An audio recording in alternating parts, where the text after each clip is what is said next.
Gorakhpur zone के police महानिदेशक Shri Ashok Mutha Jain ji, ADG PAC Shri Ramakrishna स्वर्णकार जी, PAC के सभी अधिकारीगण, आज के इस लोकार्पण कार्यक्रम में उपस्थित इस क्षेत्र के सभी विशिष्ट नागरिकगण, पीएसी और उत्तर प्रदेश पुलिस के 9 प्रशिक्षुगण और उपस्थित बहनों और भाइयों, उत्तर प्रदेश पुलिस को आज की इस नई सौगात के लिए, जिसमें पीएसी 26वीं वाहिनी पीएसी को G+11 का ये नया बैरक यहां पे प्राप्त हो रहा है, इसकी मैं हृदय से बधाई देता हूं। साथ ही साथ एक नया चिकित्सा केंद्र पीएसी वाहिनी को आज यहां पे प्राप्त हो रहा है, इसकी भी मैं बधाई देता हूं।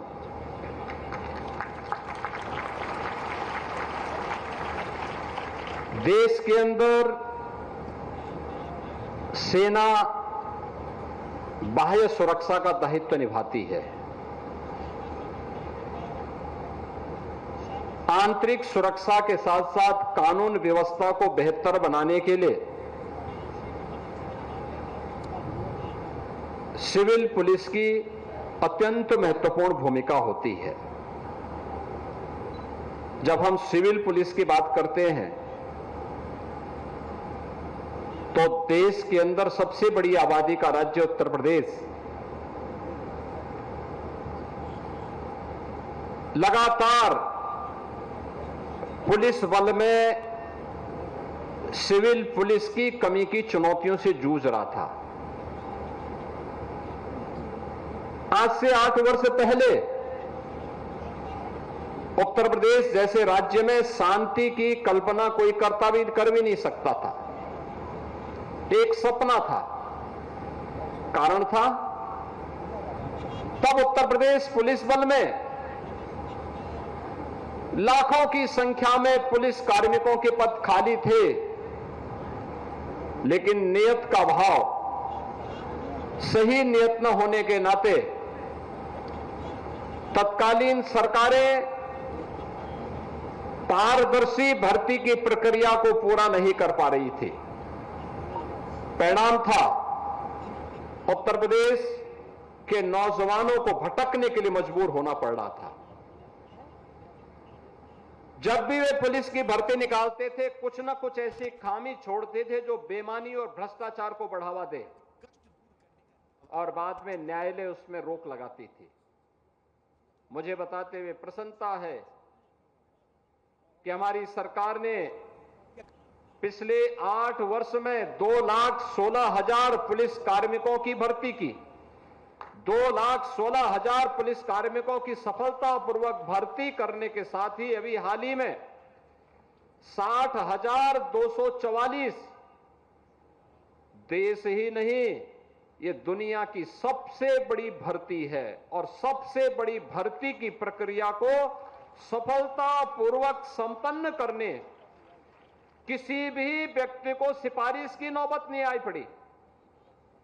किसी भी प्रकार से किसी भी स्तर पर भ्रष्टाचार की कोई गुंजाइश नहीं थी, और अगर किसी ने दुस्साहस किया तो सख्ती के साथ उससे निपटने का काम सरकार ने किया। परिणाम था कि आज उत्तर प्रदेश पुलिस बल में हम लोगों ने एक साथ 60,244 को मिलाकर के 2,16,000 पुलिस की भर्ती की प्रक्रिया पिछले 8 वर्षों में संपन्न करके देश के अंदर भी और दुनिया के अंदर भी एक रिकॉर्ड स्थापित किया है। मुझे याद है, आज से 8 वर्ष पहले उत्तर प्रदेश में पुलिस ट्रेनिंग की क्षमता केवल 3,000 थी, और आज ये 60,200 पुलिस कार्मिक नौप्रशिक्षु एक साथ उत्तर प्रदेश पुलिस के ही प्रशिक्षण केंद्रों में, पीएसी वाहिनियों में प्रशिक्षण भी प्राप्त कर रहे हैं। यानी हमने इसकी क्षमता को कितना अधिक बढ़ाया है, यह अनुमान आप इसी से लगा सकते हैं कि 3,000 से बढ़कर के हम आज 60,200 पुलिस कार्मिकों की भर्ती की प्रक्रिया को एक साथ संपन्न कर रहे हैं। मुझे याद है जब मैं मुख्यमंत्री बना था, 2 ही महीने हुए थे, मैं अचानक एक दिन लखनऊ पुलिस लाइन के बैरक का निरीक्षण करने के लिए गया। अचानक जब मैंने वहां बैरक का निरीक्षण किया तो मैं भौचक था। टूटे हुए खपड़ेल के नीचे पुलिस के जवान जैसे तैसे वहां पे रह रहे थे। मेरे पुलिस लाइन में पहुंचने की खबर के बाद डीजीपी और अन्य अधिकारी भी दौड़े दौड़े वहां आए और मैंने उनको उस समय कहा था, मैंने कहा देखो, आज जो हमारी सबसे बड़ी समस्या है वह है उत्तर प्रदेश के सामने परसेप्शन का, बेहतर कानून व्यवस्था का, सुरक्षा का एक बेहतर माहौल बनाने का।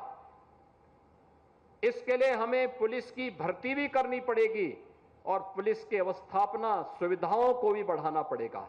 एक साथ प्रस्ताव तैयार करिए, हर एक पुलिस लाइन में, हर थाने में, हर पीएसी की बहानियों में अवस्थापना सुविधाएं इतनी बढ़ाइए कि वहां पे रहने वाले पुलिस कार्मिक जब उन्हें ड्यूटी के बाद अवकाश मिले तो वे जाकर के वहां आराम से रह भी सकें, एक सुरक्षित माहौल में रह सकें।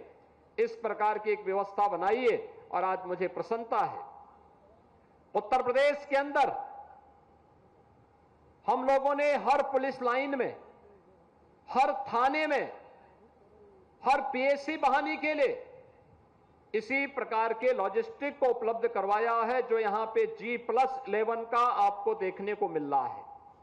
और जब मैं जाता हूं, बहुत सारे जनपद ऐसे हैं, उन जनपदों में आप जाएंगे तो उन जनपदों में जो सबसे ऊंची मीनार होगी, सबसे ऊंचा टावर जो आपको देखने को मिलता होगा, वह उत्तर प्रदेश पुलिस का ही बैरक होगा। और उत्तर प्रदेश पुलिस के उस बैरक को देख करके आप अंदाजा लगा सकते हैं कि फलाने जनपद का ये सबसे ऊंचा जो टावर है, ये बिल्डिंग है, यह उत्तर प्रदेश पुलिस के कार्मिकों के लिए जो अवस्थापना सुविधा उत्तर प्रदेश सरकार ने पिछले 8 वर्ष में तय की है, उसी का परिणाम है। बहनों और भाइयों, एक तरफ अवस्थापना सुविधाओं का विकास, दूसरी तरफ पुलिस की भर्ती की पारदर्शी व्यवस्था, और परिणाम वही है जो प्रदेश पहले दंगा प्रदेश माना जाता था। हर जनपद में कोई ना कोई बड़ा माफिया और गुंडा तबाही मचाया हुआ था।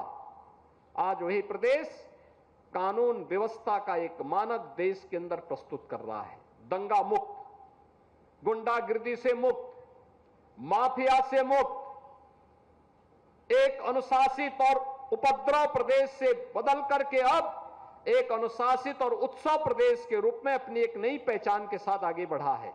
और उसी पहचान को आगे बढ़ाने के लिए आज 26वीं बहानी पीएसी में ये G+11 के इस टावर और हॉस्पिटल के उद्घाटन कार्यक्रम के साथ मुझे आपके साथ जुड़ने का अवसर प्राप्त हुआ है।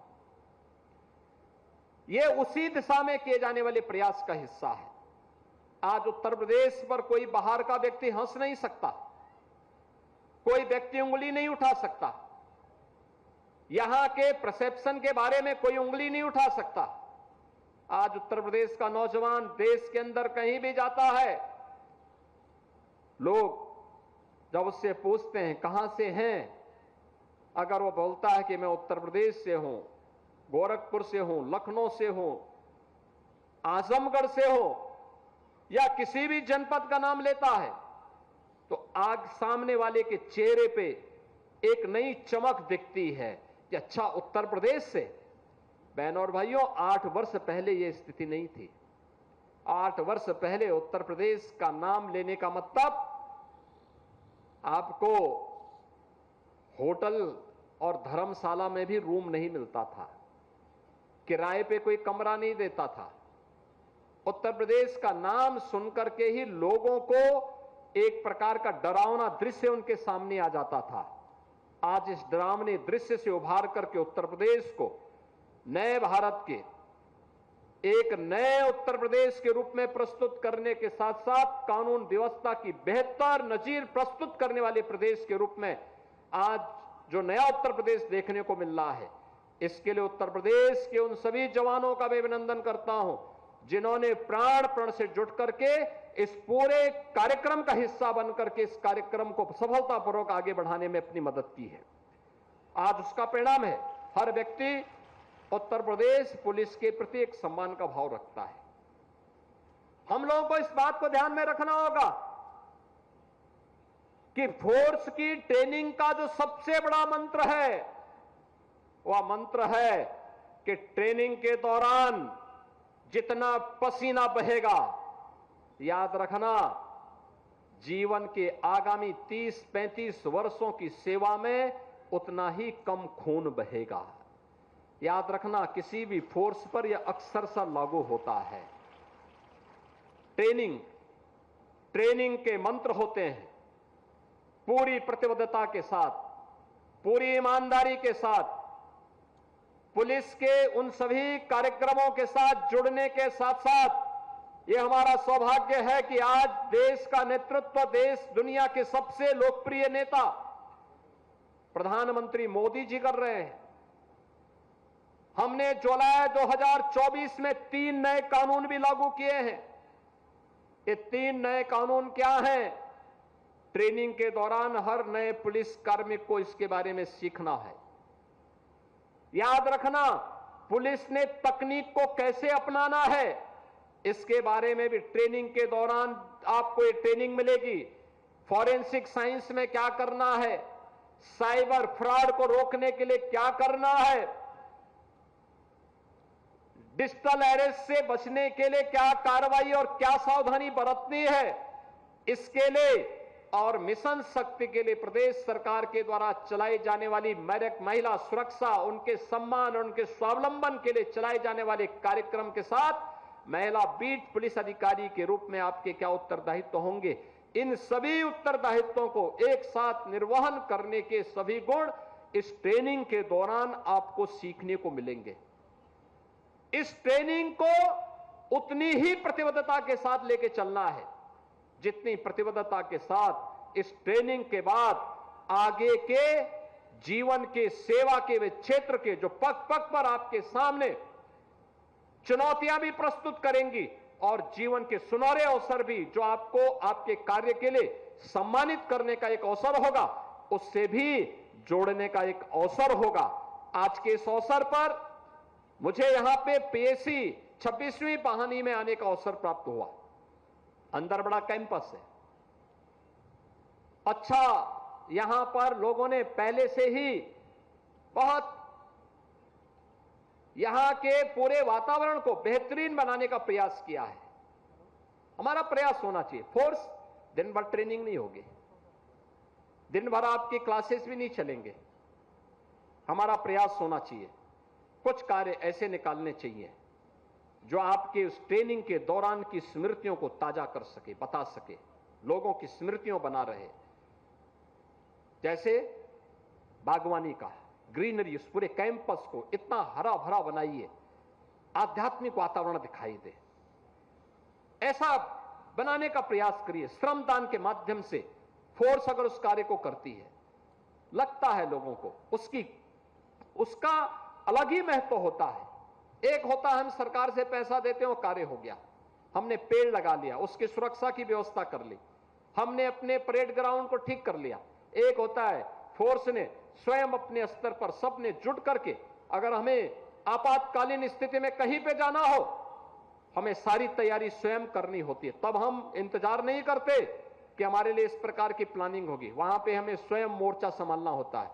ऐसे ही ट्रेनिंग के दौरान हमें श्रमदान के माध्यम से भी उस प्रकार के उदाहरण प्रस्तुत करने चाहिए जो अन्यों के लिए प्रेरणा बन सकती है, नए लोगों के लिए प्रेरणा बन सकती है। हमें समय समय पर इंटरैक्शन के लिए स्कूली बच्चों को भी बुलाना चाहिए, उनके बीच में भी हमारे कार्यक्रम होते रहने चाहिए। हमें बताना चाहिए हमने क्या किया है, क्या पीएसी बटालियन में, क्या किसी पुलिस लाइन में कोई पुलिस म्यूजियम है, पुलिस के इतिहास के बारे में लोग जाने, ट्रैफिक पार्क के बारे में कोई जानकारी हमने देने का प्रयास किया। अगर हम उनके बारे में बताएंगे, लोग जानकारी लेंगे। सड़क दुर्घटनाओं में हजारों लोगों की मौत वर्ष में होती है। मैं जब उत्तर प्रदेश के अंदर सड़क दुर्घटना में मरने वालों की संख्या को देखता हूं, मुझे लगता है 3 वर्ष में कोविड कालखंड में 23,000 मौतें प्रदेश में हुई थी, 3 वर्ष में। लेकिन सड़क दुर्घटना में 1 वर्ष में ही 20 से लेकर 22,000 मौतें उत्तर प्रदेश के अंदर होती है। हम सब के लिए चिंता का विषय होना चाहिए। परिवार के परिवार समाप्त हो जाते हैं। सड़क दुर्घटना को रोकने के कारणों के बारे में जानना चाहिए।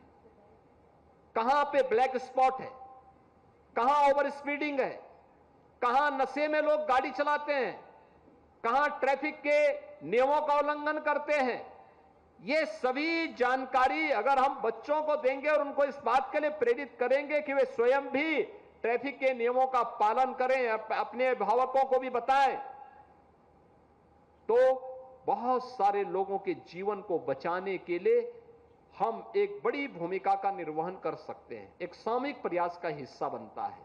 और ट्रेनिंग के दौरान इन सभी के बारे में सीखना, महिला सुरक्षा के सामने कौन सी चुनौतियां हैं, उन चुनौतियों के बारे में भी जानना, क्योंकि एक एक महिला पुलिस कार्मिक को एक समय के बाद महिला बीट अधिकारी के रूप में अपने अपने बीट में उसको वहां पे लीडरशिप देनी है। ग्राम पंचायत में जाके, किसी वार्ड में जाकर वहां के लोगों के साथ संवाद बनाना है। एक टीम वर्क कैसे होता है सुरक्षा के लिए, महिला सम्मान के लिए, महिला स्वावलंबन के लिए कौन कौन से ऐसी स्कीम है जो उन्हें स्वावलंबन के मार्ग में सम्मानजनक ढंग से आगे बढ़ा सकता है। इन सभी कार्यक्रमों को अगर हम व्यवस्थित रूप से आगे बढ़ाने का काम करते हैं, उसके बेहतर परिणाम सामने आते हैं। मुझे प्रसन्नता है कि हमारे 60,244 नौ प्रशिक्षु उत्तर प्रदेश के अंदर 112 ट्रेनिंग कैंप में ट्रेनिंग के कार्यक्रम के साथ जुड़ करके अपनी इस बेहतरीन ट्रेनिंग के माध्यम से उत्तर प्रदेश पुलिस बल का एक नया संबल बनने वाले हैं।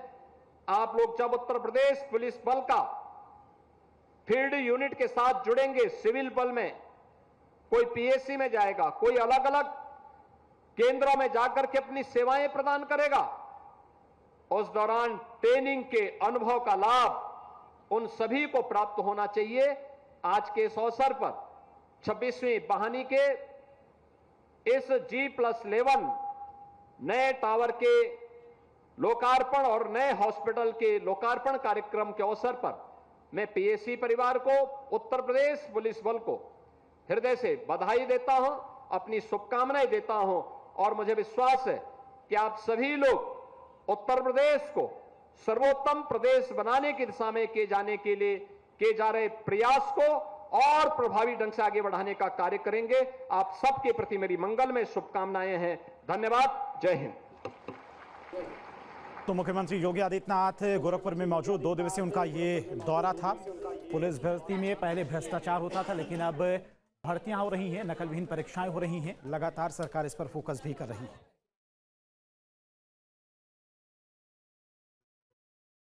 जहां भक्ति है हर शब्द में, कथाओं में छुपे हैं दिव्य रहस्य और ज्योतिष देता है जीवन को दिशा। धर्म से जुड़ी हर बातों को जानने के लिए हमारे चैनल स्तुति को सब्सक्राइब करें। चैनल पर जाने के लिए इस लिंक पर क्लिक करें।